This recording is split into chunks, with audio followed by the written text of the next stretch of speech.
संगीतकार। अच्छा अच्छा।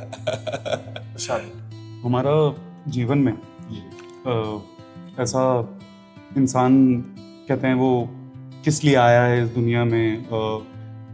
मैं शुरू से ये मानता था, हम सब आपस में भाई ये सब मानते थे कि एक दूसरे की मदद करने के लिए आया, जीवन ये है। और इस दुनिया में सबको सत्य सुनने का जितना इच्छा है, लेकिन जब सत्य बोलो तो रिश्ते दूर होते रहते हैं, प्यार दूर हो जाता है। लेकिन सत्य की चाह उतनी है, लेकिन सत्य बोलते ही सब हट जाता है। ऐसा जैसे किसी ने श्राप दे दिया और खत्म हो जाता है इंसान। वो ना कर्म कर पाता है, ना अपना काम कर पाता है। थोड़ा सा अगर वो मजबूत हृदय रहे तो सत्य भगवान है, उसका साथ वो केवल भगवान देते हैं। संसार असत्य में लगा हुआ है, इसलिए यदि सत्य में चलोगे तो तुम्हारा पक्ष कोई लेने वाला नहीं मिलेगा, लेकिन वो पक्ष लेगा जिसके पक्ष लेने मात्र से सब पक्षपाती बन जाएंगे। जा पर कृपा राम की हुई, ता पर कृपा करे सब कोई।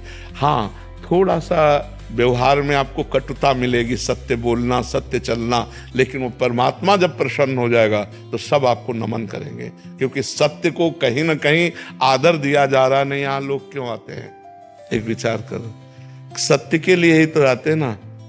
संत महात्मा जो भी ये सत्य मार्ग के हिप्तोपथिक हैं, तो आप जैसे आए तो सत्य बात सुनने के लिए आए, सत्य के दर्शन करने के लिए आए, सत्य को ही नमन कर रहे हैं। तो इस बात को मानिए कि सत्य कभी असत्य नहीं हो सकता और असत्य कभी सत्य नहीं हो सकता। तो जो असत्य को प्रधानता देते वो तुम्हारे मित्र नहीं हो सकते, लेकिन जो सत्य है वो नारायण है, वो हरि है, वो प्रभु है। वो जब साथ देगा तो फिर सबको झुकना पड़ेगा, फिर सबको साथ देना पड़ेगा। इसलिए निराशा ना हो सत्य से, सत्य में दृढ़ बने रहो।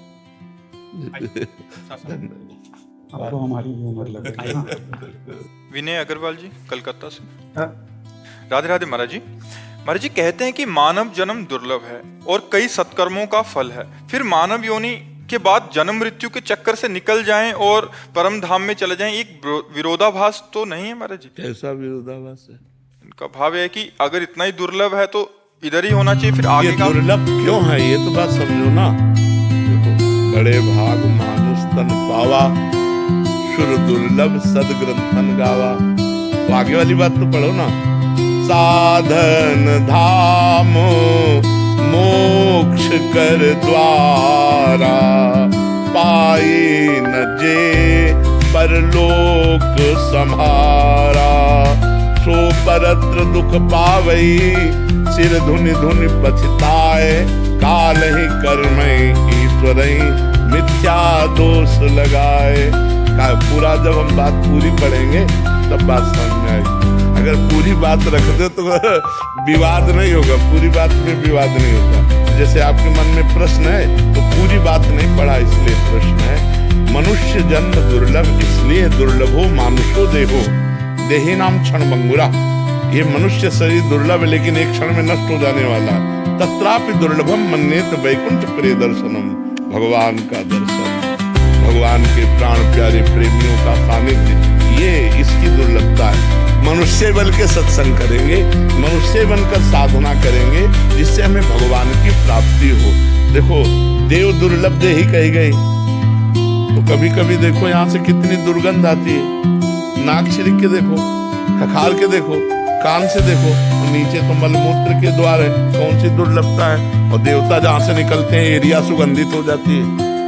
अगर देवता यहाँ से निकल जाए तो घंटों यहाँ का वातावरण सात्विक हो जाएगा, दैवी हो जाएगा, एकदम सात्विक। वहाँ की एक सुंदरी स्त्री यहाँ आ जाए तो बड़े बड़े ऋषि मुनियों के मन में क्षोभ पैदा हो जाए, अप्सरा। लेकिन कहा गया देव दुर्लभ किस बात के लिए? क्या इन भोगों के लिए देव दुर्लभ कहा गया? नहीं, देवता भजन नहीं कर सकते, वो केवल अपने पुण्यों का भोग भोग सकते हैं। और हम भजन करके नारायण को प्राप्त कर सकते हैं, हम ब्रह्म स्वरूप हो सकते हैं। ब्रह्मविद ब्रह्म ही भवति, जो ब्रह्म को जान लेता है वो ब्रह्ममय हो जाता है, इसलिए दुर्लभ है। मनुष्य देह दुर्लभ है क्योंकि इससे भगवत प्राप्ति होती है, इसलिए दुर्लभ है। अगर भगवत प्राप्ति नहीं तो गोस्वामी तुलसीदास जी लिख रहे हैं, जिन हरि भगति हृदय नहीं आनी, जीवित सब समान ते प्राणी।